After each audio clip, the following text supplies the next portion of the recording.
A flooded home or business is never easy to deal with. You're left with a mess to clean up, having to deal with the insurance company to pay for the damages, not to mention the memories that are lost that you cannot replace. And Aquadam can be another tool in your arsenal to protect your home or business from the floodwaters, a hurricane storm surge, or the king tides. Give Aquadam a call at 707-764-2119 or look us up online at aquadam.net. We can help.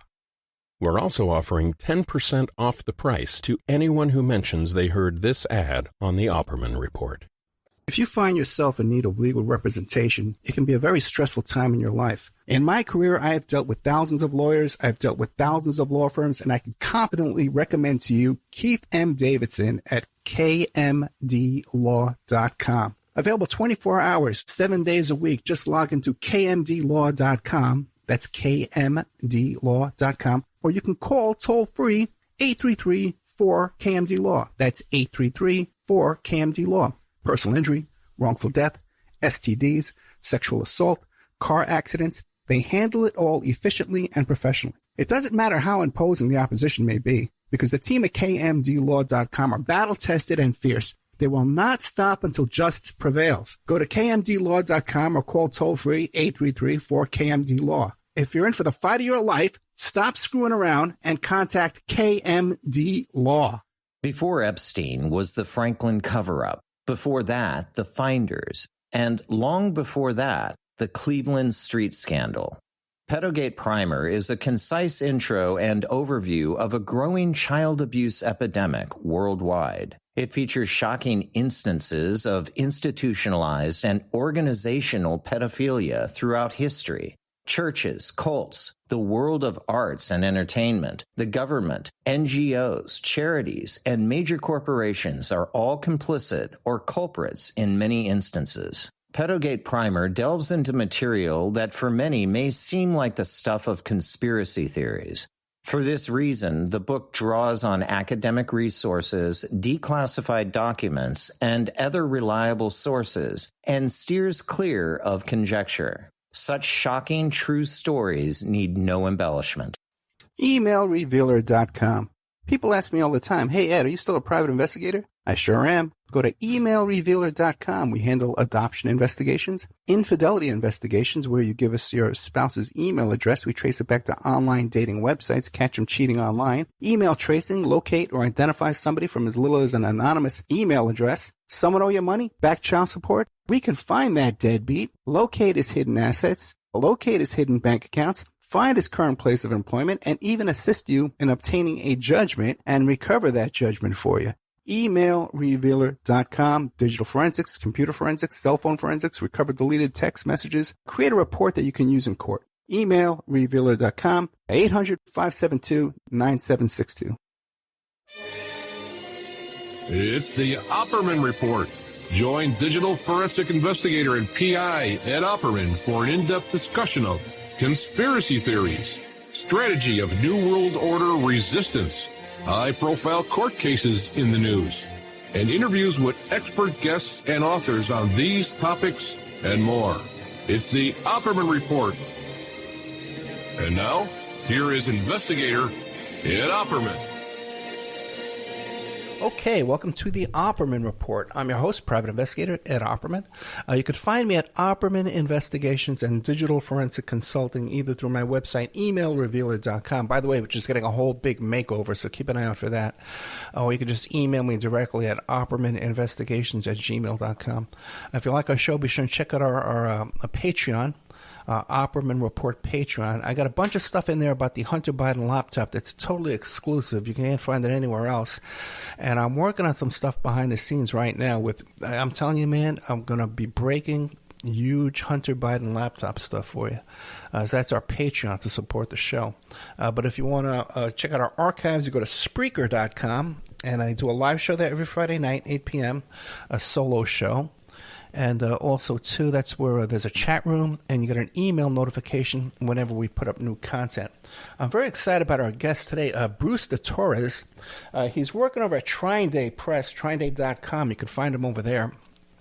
He's come out with a book called God's School, 9/11, and JFK, The Lies That Are Killing Us and the Truth That Sets Us Free. You can find him at Bruce de Torres. That's Torres with an S, Torres, Bruce de Torres, DeTorres.com. And if you like what you hear tonight, or even if you don't like it, you can check out, he's got a live stream coming up on Wednesday, the 25th at 3 p.m.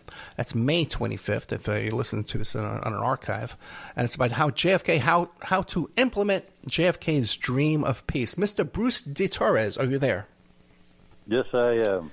Hey, man, thank you so much for coming on. I really appreciate it. Before we get started on the book, God's School, 9/11, and JFK, tell us about yourself. Who is Bruce de Torres? Oh, thank you. I spent the first half of my life as an actor. I've spent the last half of it learning how to be a human being. I had a huge awakening on stage. It was all around paying attention. So in the mid-'90s, I got this great aha about consciousness and the nature of reality, very spiritual stuff, very Zen Buddhism stuff, very Eastern mysticism stuff. And I thought, I'm going to write a book about that. And I studied that for years and years and years, all launched from the idea that our thoughts become things. Everything's made out of energy. Everything wants to exist. My thing was energy is the intention to exist, and that's why thoughts come to us. They want to exist. That's why when you look for wonderful things to happen in our lives, they happen. If you look for reasons why life is bad and rotten, we see all the reasons for that. We find what we look for because we're always creating. Then 9/11 happened. I believe the mainstream story until 2004. Someone who impressed me. I met someone who impressed me, and we sat down, and he explained to me why I had to look into it and why the official story was nonsense. And that blew my mind. So for the next 10 years, I just kept reading and reading and reading through and around that and past that, because I was a lifelong reader. I love to read. I obsess about the things that I want to learn about. And I saw all this stuff behind the scenes, and I got well up to speed about 9/11, well up to speed about the JFK assassination and the other assassinations in the 1960s.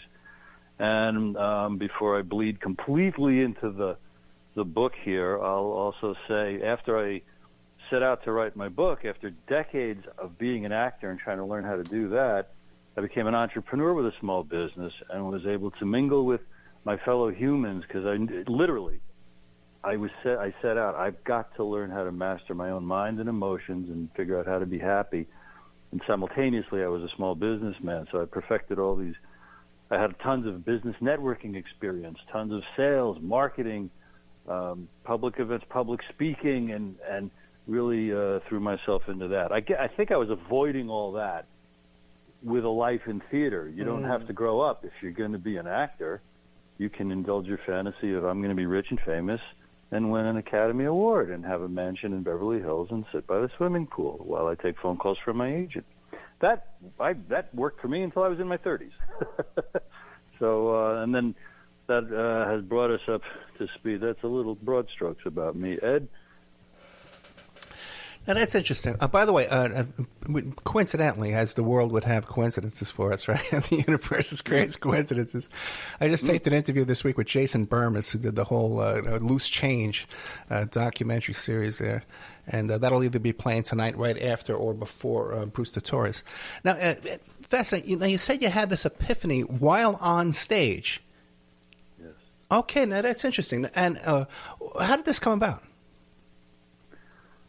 I was talking to the lead actress in the play about what she was learning in her acting class back in New York. She was studying at the neighborhood playhouse launched by Sanford Meisner years ago. I was somewhat familiar with his famous technique. It's kind of the opposite and major competitor to the method taught by Lee Strasberg at the Actors Studio. So I asked her name was Donna, what are you learning in your acting class? And she looked at me and she said, let me do you. Let your performance come out of what I'm doing right there in the present moment. And that sounded very familiar to me. had a lot of experience, and I was really passionately applying myself to learn how to get great on stage because all my instincts were wrong. So we went out we were in production and performance. So that night we went out on stage, and it was a miraculous difference, Ed. It was like someone had taken bandages off my eyes. Here's how I describe it. I paid attention to my scene partners as if my life depended on it, and I let my lines come out of me as my breathing in the moment just happened to produce them, and the audience exploded with laughter. I thought I was going to hurt them, over the course of the evening, and we did it night after night after night. And I got back to New York City, and I could walk into auditions if I was remotely right for the part. It seemed I would just take the part because I walked in paying attention, like I'm trying to pay attention to you right now, just by listening, because that's all we have right now on the phone. But if we were looking at each other, I would be studying you like a hawk, and to not miss a nuance of how you might shift your body position. If you'd look at your watch to gauge, how am I doing? How am I coming across? And here's the long story short. That taught me how to pay attention and revere and really love my scene partners. And I started paying attention like that in life, and I realized that's not how I regard the people close to me, my close friends, my family, my colleagues at work. I was a jerk. I was scared. I was competitive. I was very immature. I really felt like I was in my early 30s, and I was as nasty and scared and desperate and as a very, very scared 5-year-old or 10-year-old. I really freaked out when I realized I don't love and regard my fellow human being the way I just learned how to do it. So I said, that's it. I have to figure this out. I did a lot of reading and thinking, and then I had, a great idea about energy when I was reading Think and Grow Rich by Napoleon Hill. But the epiphany was on stage, like I just said. Yeah. Interesting, because I was going to use the word epiphany. Now, you had this epiphany, this rebirth experience on the stage that evening, and a lot of people have that. A lot of people have, they can tell you about this night or this day or this event that happened in my life. But most people drift away from it. They get back and they caught up in the routine of their life and the worries of the world and the bills and that. But what was it that kept you on that track? As an actor or after the in life. Oh, well, I am as fascinated now about what's going to happen next. Like I learned how to on stage you pretend that you don't know what's going to happen next, and you respond. You act as if you're responding to everything or reacting to everything for the first time, right? It's an illusion. It's magic. You're faking. You're pretending. You've well rehearsed these scenes. So real life became more fascinating than anything I could do on stage, because here in real life we really don't know what's going to happen next. So I just fell in love with paying attention to, and I just life, and I realized I know nothing in terms of how to well, that's not literally true, because I've got a lot of old friends who say, Bruce, it wasn't that bad. You're over describing it. You're being dramatic, and even the way I'm describing it right now. Well, I'm boiling it down to how I experienced it, and that's exactly how I just had to learn how to play nice with others, as they say about good first graders. Share your toys, take turns, let someone else have a turn, and to really be valuable, I'll mention, in addition to Think and Grow Rich, which everyone should read, in my opinion, because it's not just about making money. It's really about the nature of existence and our thoughts and their effect on us and their effect on others. But the other book, if you haven't read it, if no one's read it out there, How to Win Friends and Influence People by Dale Carnegie. Sure. Yeah, because it takes the attention off of ourselves. It's the antidote for self-consciousness and worrying about how do I look, what do people think about me. No, look at them and care about, are they comfortable or are they not? Act like a host is another tidbit I picked up along the way. And when more people do that, this is a better world. And I challenge people to think about the people who you really love, who have been warm and generous and kind and nice to you and helped you along the way, your heroes, who you want to be like, it's because they're like this. They are other-focused. And as soon as you say to someone, how can I help you? Every cell in your body gets the message instantly. I must have more than enough. I must be very okay if I'm offering to help somebody else. It's magic, Ed. Magic. Let me ask you this, because heading back, backing track a little bit here, where you mentioned on stage that you're reacting, but you already know where your fellow actors are going. But there is a school of acting, like William Frawley from I Love Lucy. Like he would only study his own lines. He would only know his own lines. And when you watch him, you could even see him. He's kind of looking around, saying, "Hey, when's my line coming up? Why do I inject?" And I believe too that Art Carney from The Honeymooners also practiced. Have you heard of that school of acting? Well, I don't know if it's a school. I didn't hear that about William Frawley, but I heard that exact same description of Jackie Gleason on The Honeymooners. Okay, then it was Gleason on The Honeymooners. Yeah, okay. And anyone who watches those old episodes, and now I can't wait to see an old I Love Lucy and study William Frawley, that's really, really exciting. I do know that back in the day, actors, maybe this was for centuries, but I know it's as old as Shakespeare, and the tradition came even into the 20th century in New York City. Actors would only get their side. That's what they were called. You'd get these little pamphlets with just enough pieces of paper that literally just had your lines, and I would get just mine, and before each of our speeches, there would be the last sentence that the previous character would say. That was your cue, and that was it.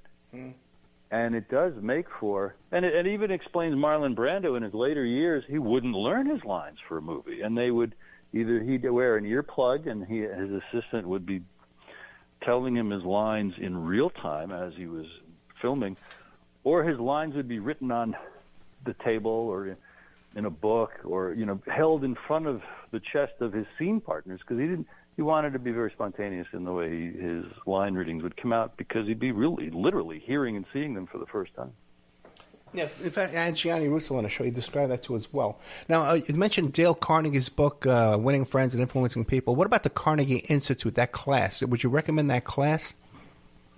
Yes, highly. I took it. I think the nickname is the Dale. It's a 10 or 12-week public speaking course. Right. For typically salespeople, maybe managers. It's a great corporate. They've been a corporate trainer for decades now. I would highly recommend it. Yeah. And now I believe too, because I had a friend that took that, and plus I've been in sales for a while, and I sent all my salespeople to those kind of courses. Not that one specifically, but the much cheaper ones. Where you have I had a friend who took the Dale Carnegie course, and he got a pilot's license. There's something you need to achieve during that training. What did you do? I forget. I took it 20 years ago, and I don't know if maybe I didn't take the highest grade, the executive level. That's awesome. Yeah, discount version, yeah. Now, okay, but we're here to talk about the book, though. God's School, 9/11, and JFK. I'd love to have you come back and just talk about acting all day long and the Dale Carnegie stuff, like you said. But God's School, 9/11, and JFK. You can always come back, the lies that are killing us and the truth that sets us free. What are we going to find in this book? We're going to find, people will find in just 175 pages almost the cliff notes of those gigantic major topics. I position those four major topics, God, school, 9/11, and JFK, as real. Those things exist. Those things happen. And the official stories are lies that are used to enslave us and harm us in many, many other ways. The God chapter takes on organized religion, and I use Christianity as the major example because I grew up Christian. I grew up reading the Bible. Around 70% of Americans identify as Christians. It's a no-brainer to say. It's a huge impact on our society, culture, conversations, debates, arguments, discourse, etc. And I analyze it and make the case that it's probably a fairy tale used to terrify children into obedience and trusting authority. The bookend of that is school, big chapter on school, the public education experience in the United States. I make the case like a lawyer in my chapter on school. It's to train us in one thing only, which is to trust authority and to obey authority. And I consider the public education experience in the United States a crime against humanity. And I make the case for it. You see the wreckage of insecurity, lack of confidence in America for a century now, because we've had this system in place for more than a century, but it really has blossomed in the last 50, 60 years. And it just needs to be considered in the light that I shine on it, and I don't think anyone can ever be the same, because who can deny the things that I say about school in the book? The 9/11, I review the evidence of it being an inside job, a controlled demolition, a self-inflicted wound. There's a nice tangent about the CIA in that chapter, and its horrific crimes over the last 70, almost 80 years now. And then JFK, the same thing. The forces he was up against, I position him as the last real president of the United States, since the job is preserving, protecting, and defending the Constitution of the United States. And I argue, ever since him, they pretend to do that, but they don't really do that. And also to appreciate his courage to be as real as he was, knowing he was going up against the military-industrial complex and the intelligence community, the CIA in particular, eyes wide open, knowing he could catch a bullet for doing it, and he did it anyway. That's the kind of courage you can't fake. Like Bruce Springsteen sings in a song, I'll show you courage you can't understand. And he's an epitome of this ideal. Patrick Henry, 1775.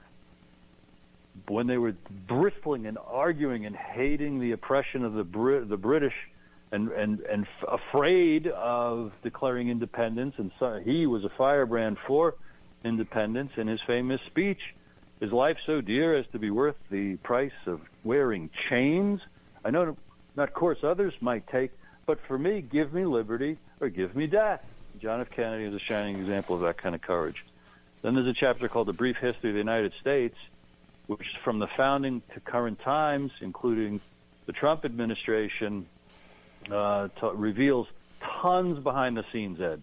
The influence of skull and bones on our major institutions of power, the eradication of our rights, the questionable legality and constitutionality of the Federal Reserve System and the income tax, the economic slavery we're in, the intentional debt that we're in, the harm of the pharmaceutical, medical industries and educations to sicken us and poison us for profit, and to foist these phony wars on us ever since World War II, because it's ginormous money that no one can go up against. If you do, you end up in a limousine in Dallas like President Kennedy. And then I was able to compose a brand new chapter, COVID-19, while I was waiting for the book to get published, and I make the same case about the official story about COVID-19, all in 175 pages, and then followed by 45, 46 pages of sources, so that you, dear reader, can think for yourself and say, there is a whole other way of looking at it. No one needs to convince a jury, Ed. We just have to raise reasonable doubt for people to say, I'm not certain, therefore I'm not going to go along with your mandates because I'm not certain. And with some of the things we're being asked to do in the last 2 years, in my opinion, would have required certainty for anybody to go along with. It's fascinating. Like so much of the U.S. economy and the U.S. budget is centered around the war industry and the arms industry by choice. This is a choice that they've taken this direction. When that we could drive our economy the same way. Obviously, it's an economic decision to do this. But so many other areas of life we could be promoting and funding and exploring and study rather than death and destruction. But let's take this one at a time. God, school, 9/11, and JFK. Now, you describe this epiphany you had on stage, right? And the first question I asked you was, well, did it fade away? Okay. And the first thought that came to my mind was the parable of the sower. You're familiar? Yeah, most of it fell on unusable There you ground. go. There you go. Just one or two, or a small percentage flourished. Right. There you go. Perfect. So when I had my rebirth experience, I see this as a benefit to my life, a great benefit to my life, a huge awakening to my life, to go from Catholicism to Christianity and to study the Bible and scriptures and this fellowship with other Christians and stuff. What would you use to you had the same experience I did. We both had this huge epiphany, right? What would you use to replace that? Well, how would you, you know what I'm saying? Well, replace it or describe it? No, not describe it, because my path took me toward Christianity and further study of the Bible and a way of Christian life. So then what would you recommend? Well, what happened with me was on stage, the experience was joy, ecstasy, love, magic, just unbelievable. The bonding and the camaraderie, the kind of like athletes when they're in the zone. Basketball teams have described when you're in the zone, it feels like you're playing in slow motion. The basketball feels as big as a softball, and we're almost flying through the air. Or musicians in a great jam. It's that ecstatic merging with each other that's possible, because I believe the underlying reality between us is we are one. It's this field of energy. People call it love. People call it God. People call it consciousness. People call it joy. Yes, and it's eternal, and it's infinite. And that ecstasy has remained. And then I did describe this realization where I realized, oh my gosh, I'm not functioning like a human being in life according to what's possible, which is, in a nutshell, the ability to love everyone and everything in every moment, to love each and every moment as a creation with the rest of existence. So it became, yes, this joyful, ecstatic. I want to praise Christianity now. I want to praise the Bible. I want to praise the four Gospels, and I want to praise the character of Jesus Christ. He may have been a real thing on this earth. For all I know, he may be a deity. All I know is I was handed a Bible young, and at the same time, my first grade teacher about another book said, "You're a good reader." It was my first identity. And Ed, I read the Gospels, Matthew, Mark, Luke, and John, Matthew, Mark, Luke, and John, over and over and over and over and over and over, from first grade, intermingling it with other books, because I'm a good reader. That's what the teacher said, so that's what I am. I was very proud of that. So I read and read and read and read, and that's why I can obsess and read and read and read and read and read about whatever I want, because that's what I like to do. I owe Christianity the fact that I have a spiritual imagination, because I absorbed and meditated on the Gospels from first grade easily into my mid-20s. And that's when I started questioning Christianity and simply decided, without any vendetta against it, that maybe it's not literally 100% true for me. And it took me a long time to get over the fear and the sadness of, am I making a mistake? Am I letting God down? And, now, am I opening up the devil's chance to get inside me? It's very, very scary for me to try to open my mind and incorporate many, many ways of looking at things. But it has made my life a discipline, because I've got all the fears and worries that anybody can think of minute by minute. And at the same time, I'm trying to maintain that wide awake, conscious appreciation of every single moment that I'm in, to not let my mind run away with myself, and to regard and know and trust. And I've seen miracles. There have been coincidences and things working out for me, Ed. I'm convinced they're miracles, so I'm convinced this is a completely spiritual, magical, mystical realm. And if we get quiet, we do the meditation, and we do whatever else it takes, it is discoverable. Obviously, not 100% of people are capable of that. There are psychopathic lunatics and criminal sociopaths who mass murderers, serial killers, who there is insanity, unfortunately, in the world. And I'm not going to reach those with this idea of, hey, pay attention, you'll feel the love, which is the only thing that exists. But I'm going to say that to anyone who's sane enough for those words to make any sense to. Yeah, I can totally agree with you about focus and intention and creating your own future. And also the thing you describe about, because I've had a huge miracle happen to me, but many miracles, but a huge one. And you're right. Just like you said about these athletes being in the zone, time and space changes. It's different when you're in that zone, when that miracle is happening. It's a whole new world. We got to take a commercial break. And when we come back, we're going to hit school. We're going to attack school next. Okay, one at a time. We got God out of the way. Me and Bruce are solving the problems of the world. We got God out of the way. We're going to work on school next. God, School, 9/11 and JFK, The Lies That Are Killing Us, and the Truth That Sets Us Free by Bruce de Torres. You can find him at brucedetorres.com. Also, too, he's working down at TrineDay.com over there for Chris Milligan. And check him out, too. There's going to be a live Zoom conference on Wednesday the 25th, May 25th at 3 p.m. JFK. How to implement the dream of JFK. Let me ask you a question. Is this just you or is it like a panel? There's a panel. Info is at a site called valediction.net. Valediction.net. It's called Roundtable number 9. Okay. Chris is the host. I moderate it. And we feature Paul Fitzgerald and Elizabeth Gould, co-authors of many, many books, to explore how to implement JFK's dream of world peace. I highly recommend the Fitzgerald and Gould team. Okay, they're fascinating folks. I got to get them back here on the show. We did a whole show about... what was it? Something in the Mideast. I forget what it was. Whatever it was good stuff. I tell you, as you're talking, I'm writing so many notes. I got so many questions for you. We're going to have you come back. But we're talking to Bruce de Torres, brucedetorres.com. And once again, the book is called God, School, 9/11 and JFK. We'll be right back after these messages. And now a word from our sponsors. Before Epstein was the Franklin cover-up. Before that, the Finders. And long before that, the Cleveland street scandal.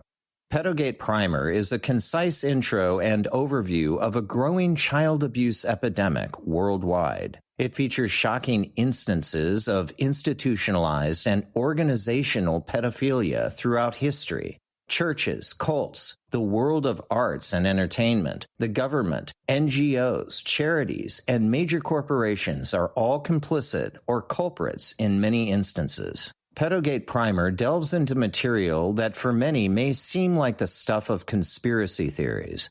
For this reason, the book draws on academic resources, declassified documents, and other reliable sources, and steers clear of conjecture. Such shocking, true stories need no embellishment. A flooded home or business is never easy to deal with.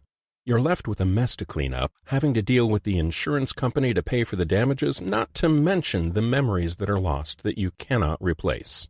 And Aquadam can be another tool in your arsenal to protect your home or business from the floodwaters, a hurricane storm surge, or the king tides.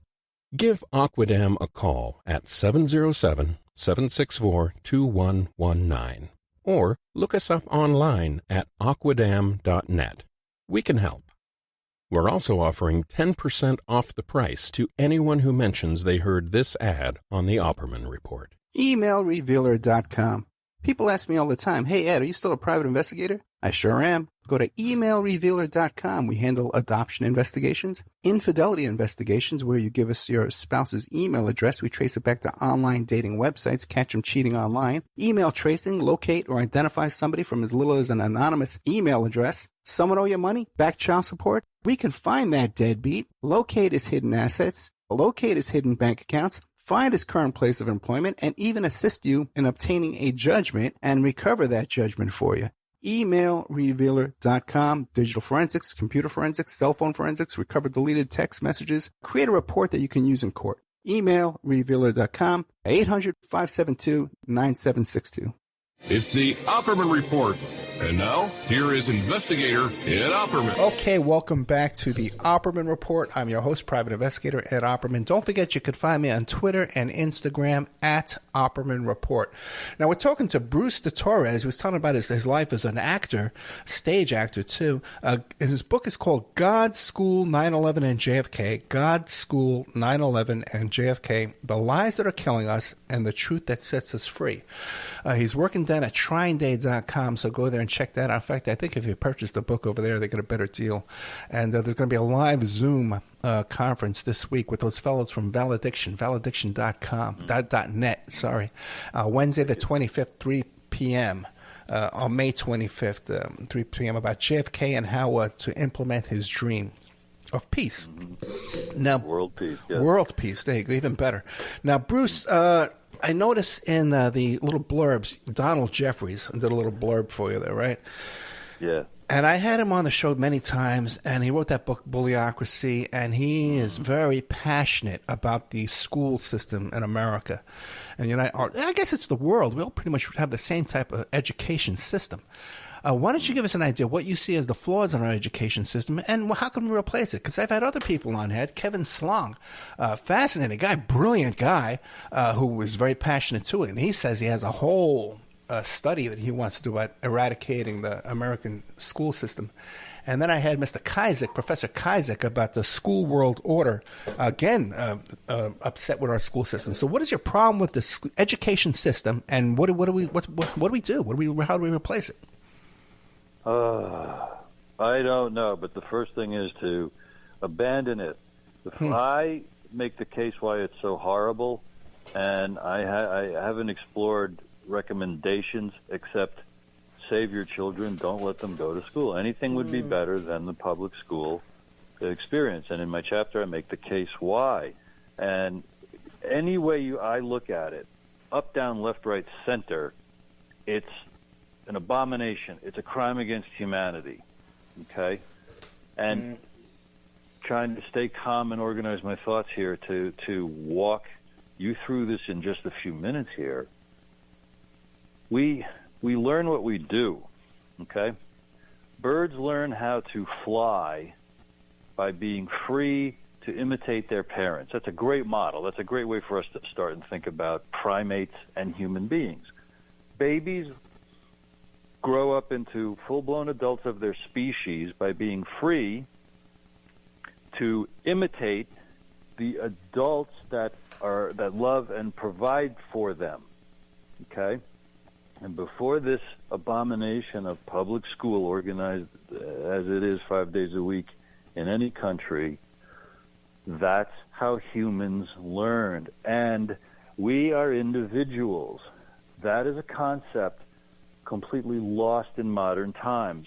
We are individuals. You're going to learn at your pace. I'm going to learn at mine. You're going to learn different skills first, and I'm going to learn different skills first, and then you're going to learn my skills and I'll learn yours. In other words, with free-range humans, and you can see this on summer breaks and any place else, real little children, their instinct is to not let mom and dad out of their sight. That's a survival instinct. And within a few years, they just want to crawl all over and play with their parents, these big, loving things that provide food and water. They love their parents because parents provide those things. And let's paint a picture of being on the farm, you know? Some of the sons and daughters will always help and work and learn the skills that the parents are working on all day long. Some won't. Some will be off playing. That's okay. And the ones who are doing the work are going to rise to competence as fast as they naturally, as individuals, rise to competence. And then the ones who are off in the woods throwing rocks and playing with frogs and seeing how the fish, they'll be home for dinner, and they'll tell stories of, well, what did they do while they were roaming all over? And they'll learn those skills. And then also, the real young ones are in the care of the grandparents. And this is an ideal situation. Let's understand an ideal, pick an ideal, and let's shoot for it. That's the power of ideals, is no one's going to reach it perfectly. But for the most part, as I understand human history, That's how we evolved. The hardworking parents in the prime of their adult years work hard to provide the food and shelter. And the old ones take care of the really, really, really young ones and tickle them and scare them with their no-teeth, gummy mouths, and also tell stories about where they came from. Because without stories of where we came from our family, we have a crippled identity. And without a sense of identity, we become very savage. We become very, very fear-filled. Now, in America, let's narrow this down little by little and make this more and more specific. We used to be able to apprentice and just help the blacksmith, the baker, the cook, the undertaker, the doctor, the lawyer. And it was not unusual in the mid-19th century, the 1830s, 40s, 50s, 60s. Abraham Lincoln is the prime example to study for a life like this. Young people could dabble. If you were white, if you were free, let's cut to the chase. Like in an ideal situation, everybody's free to do this, okay? You could dabble in all kinds of professions and rise to competence at different. I'll conclude with this little vignette. In the Civil War in the 1860s, on both sides, North and South, there were a number of officers of little companies, little squads, whatever, who became the leader of those little squads, those little companies, because in the pressure of war, you have to do things fast, you have to get things done, you have to make things happen. And the one with the most competence becomes the captain or the head or the leader of the little squad, company, battalion, whatever it is. There were a number on both sides who were 12 years old, captains of ships. Because of that 10, 15, 20 guys, ranging in the age from maybe 12 until 25, the 12-year-old, the 14-year-old was the most competent. There were officers on both sides, in the Army and in the navies of both sides, and that's just plucking examples from the American Civil War. You extrapolate that to all humanity, and now you have school. Here's my real concluding vignette. Sending kids to school until they're full-grown adult age is literally like caging a baby bird until it's full-grown age and then expecting it to thrive and survive as a full-grown adult. It's not going to happen. Birds have to fly in order to survive. Humans, everybody capture this, have to make decisions. And Ed, I could go on and on about how school prevents humans from making decisions, which is the skill that would allow you to be free, allow you to be independent, allow you to be what we say Americans are, free and brave. You can't be free and brave if it terrifies you to make a decision, and it's going to terrify you to make a decision if you're not allowed to make important decisions until you're 18 or 22 years old. No wonder, for the last many years, freshmen at college are breaking down, crying, having nervous breakdowns because they're on their own for the first time, and it's overwhelming. They're terrified because they know they have no experience making decisions about anything that matters. They can choose between Netflix and HBO. That's about it. That's so true. That is so true. We've become the society of press 1 for Big Mac meal and press 2 for, and these people who work behind this counter use no problem-solving skills whatsoever, no thought. It's all just automated for them, which would put me out of business. So, because that's what I do. I solve people's problems for a living. That would put me out of a job. So I don't know how we would deal with that. And also, too, like you said, in these past times, we also had like the elders of the village, that when you had a dispute with your neighbor, you could go to the elders, and they would resolve your disputes. Where now the only thing we have is we'll call 911. I'm calling the cops. I don't have enough pickles on my burger. I'm calling the cops. You can watch these Karen videos.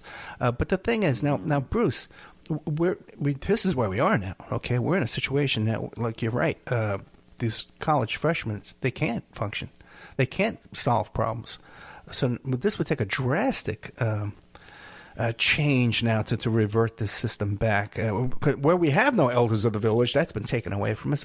Every solution is call the cops. How do we make this transition? And what would the transition be too? We can't go back to a time of farming because now we live on top of each other, and we live in cities where and people have to answer the phone and tell you about your credit card bill and this kind of stuff. We need those people. I guess I'm going all over the place, Bruce, but rescue me. What do we do? we face these things with courage because it's overwhelming and it's frightening. Just the stuff that I just was yelling about as people, play this again and again. What did he say? Because I said a lot and I said it really, really fast. It's overwhelming and it's terrifying. And so that's number one, is to tell ourselves we can face it, and to overcome then the hopelessness that these realities can cause, and to talk about it and spread the word, because the more people who can think things through and diagnose a problem accurately is probably 90% of solving it, or at least then coming up with experiments to try to solve it, if the solution's never existed before, but at least we're clear on what the problem is. We're not going to waste time, et cetera. And then try to implement as many changes as possible in our individual lives with others who are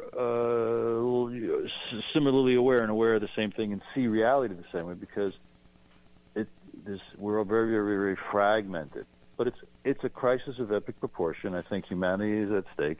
I think the powers that be are doing to the planet what the Nazi Party did to Germany when it got into power.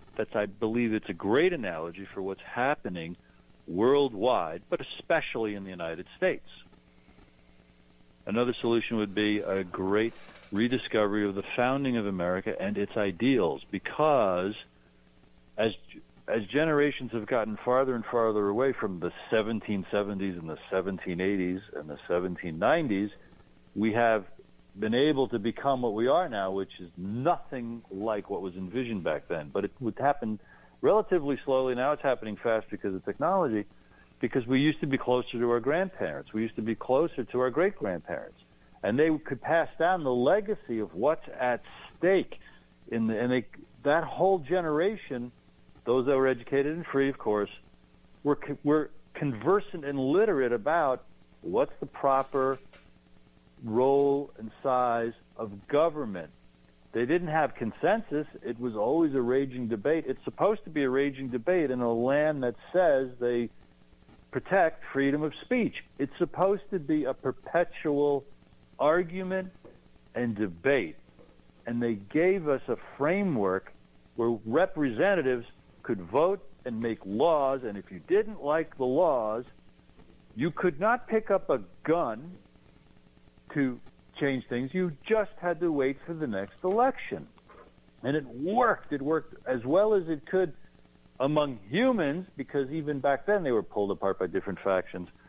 So, Ed, back to your question, what do? We have to fall in love with what it is to be human and challenge ourselves, test this assertion that making decisions is how we self-govern. If you're not making decisions for your life, someone else is governing your life. So we're supposed to be this experiment in self-government, and it starts by making decisions for ourselves. And if everyone could take an inventory of, why do I think what I think? Why do I do what I do? Well, it's because I feel completely, a lot of Americans would say, they feel completely powerless. There's no arena where they can make a decision beyond, McDonald's or Burger King tonight. That's it. And if you can't make decisions about more than that in your life, are you free? So is this America? And it jives right into all the things that I evaluate inside my book. So my book is meant to be a little firecracker that exposes these issues and hopefully puts them all on the table in a way that people can compare, contrast, agree, disagree, but discuss these things, because I believe the species is at stake. And once again, the book is God's School, 9/11, and JFK, the lies that are killing us and the truth that sets us free. You can find Bruce at brucedetorres.com, also at trineday.com, and there's a live Zoom this week, Wednesday the 25th at 3 p.m. with these great guys from the valediction.net. I really recommend that. So, Bruce, though... Let me put some meat on those bones. At my site, brucedetorres.com, primarily folks are going to read reviews of the book so that they can evaluate. They'll also see the podcast that I've done with Chris Milligan the last year and a half, where he interviews his other authors. At trineday.com, they can also see hear the podcast and buy all the books. And at valediction.net, they can find the roundtable number 9 that you just mentioned coming up on Wednesday. Okay, and you mentioned reviews. Yeah, you got 5 out of 5 reviews here. Very good. I didn't get a chance to read them. I usually do before I have a guest on. I usually get a chance to read those reviews. But now, Bruce, what do you have on your plate next? I know you're going to be promoting this book for a good period of time here and trying to advance these ideas. What do you have your goals in the future? It's to have a full-time career as this kind of a spokesperson, evaluator, communicator. So probably some kind of on air, but it'll be independent. Like yourself. So I'm gonna stalk you and be your apprentice and carry your luggage and learn how to develop a show and a presence and a teaching, because I want to pontificate about all these things, and I love discussing and debating. I want to learn where I'm wrong in the particulars, but I want to help people rise up to our potential as described in the founding, really. So that we could all have life, liberty, and be able to pursue happiness without this monstrous control that is just crushing us. The controls are crushing us. Well, check out the comments on this show. It may change your mind, okay? Because I got to tell you, I don't know, I think I'm a good communicator, but it just seems that there's so many people are so set in their ways, and they've chosen their tribe, and everything reverts back to that, and they just and there seems to be also too like a kind of a that the Trump crew has tapped into this gullible people out there that will just buy into anything now. Just it's I'm not that optimistic for our future. Are you? Golly, I think I don't let myself even ask myself that question. Right, okay. You mentioned, Don Jeffries, and he is so well educated. He is so outraged. Like me, he comes from an awareness of how it kind of used to be way back in the 20th century, when things were a little more open and you could discuss things more readily. And that's also why the book ends inside my book. At the beginning and at the end is where I talk about all those spiritual ideas we talked about at the top, Ed, because that's my strength. That's what I stand on, is my spiritual imagination. And because otherwise, there's things are very, very stuck right now, if not racing to the George Orwell's boots standing on a face forever of totalitarian tyranny. Yeah, and like you say, I'm old enough, too, to remember how things were. And it wasn't that long ago. But even today, talking to kids, like you say, college kids, my daughter's age and her friends, they don't even know what their ethnicity is. We say, they don't even know what their nationality is. I don't know. They just don't know, It's an abomination. What is taught and experienced in school is psychological warfare. Yeah, but it's not just school too. It's in society. It's just culture, Totally. Like we don't have this elder. And also too, I made a note here too, because you were talking about how back in the old days, a 12-year-old could command the platoon. Just recently, in the 80s, I had Las Sandinistas. I had the women who did a documentary about the Sandinista revolution in Nicaragua. And the greatest battles that changed the history of Nicaragua were led by teenage women. Okay, and then after the revolution, they were all pushed out. But these were the masterminds and the strategists that were victorious in that revolution. Bruce de Torres, okay? God, School, 9/11 and JFK, the lies that are killing us, and the truth that sets us free. Check him out at brucedetorres.com, trinday.com, and check out Wednesday the 25th, 3 p.m., May 25th. I can't recommend this enough at valediction.net. Because I know those, I've done Chris forever, and also too those two fellows. Who are they again? The names? Paul Fitzgerald and his wife Elizabeth Gould. Brilliant folks. That would be a brilliant crew there. Bruce de Torres, and Mr. Fitzgerald, and Miss Gould, and Mr. Milligan, who never gives up. Okay, man, thank you so much, Bruce. Let's keep in touch, man. Thank you. Good night. And now a word from our sponsors. If you find yourself in need of legal representation, it can be a very stressful time in your life. In my career, I have dealt with thousands of lawyers, I've dealt with thousands of law firms, and I can confidently recommend to you Keith M. Davidson at kmdlaw.com.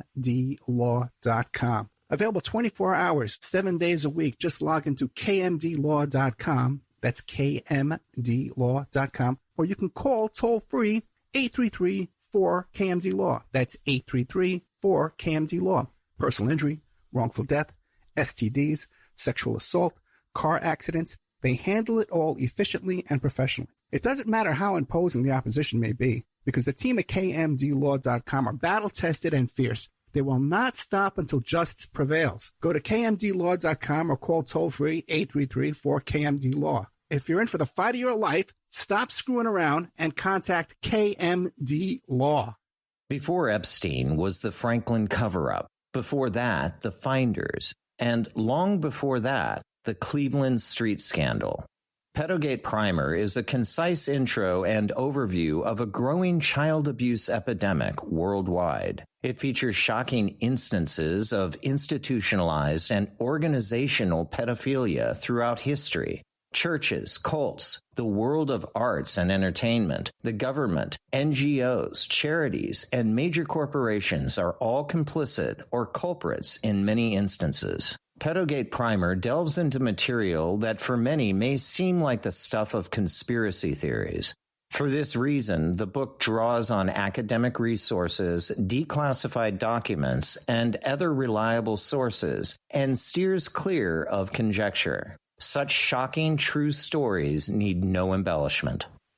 Thank you so much for listening to the Opperman Report. I want to welcome all our new listeners at WWPR 1490 AM in the Tampa Bay area. We're brand new down here. We're getting a nice warm welcome. We have great advertising opportunities for local sponsors, local businesses, but also international websites and international companies too. We're on our other stations in California, Nevada, Utah, and on the internet worldwide. But down here in Tampa Bay, Florida, we have some great opportunities for you to come in and get very, very affordable advertising rates. Get a hold of me at oppermanreport@gmail.com and we'll cut you a good deal. A flooded home or business is never easy to deal with.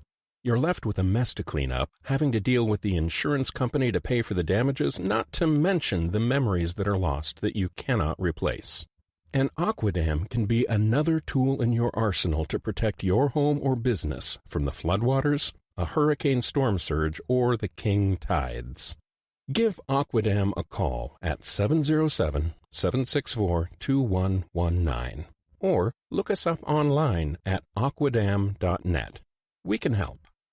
We're also offering 10% off the price to anyone who mentions they heard this ad on the Opperman Report. Hey guys, if you like the show and you want to show your support, check out the Opperman Report Patreon. You can go there and become a member for $3 a month. We have all the shows that you hear Monday through Friday on AM/FM radio. We have all those shows, but we cut out the ads, so you can hear that content ad-free. There's a $5 section where we put up all the old member section shows are going up over there. And then there's a $10 section where we have brand new content. 8 hours of exclusive content per month goes up there in the $10 section. But listen, I put up a lot of free stuff too. We put up documents, court documents, photographs, announcements. So you should make the Opperman Report Patreon a stop. You should stop there once a day and check out what's going on over there. That's Opperman Report Patreon.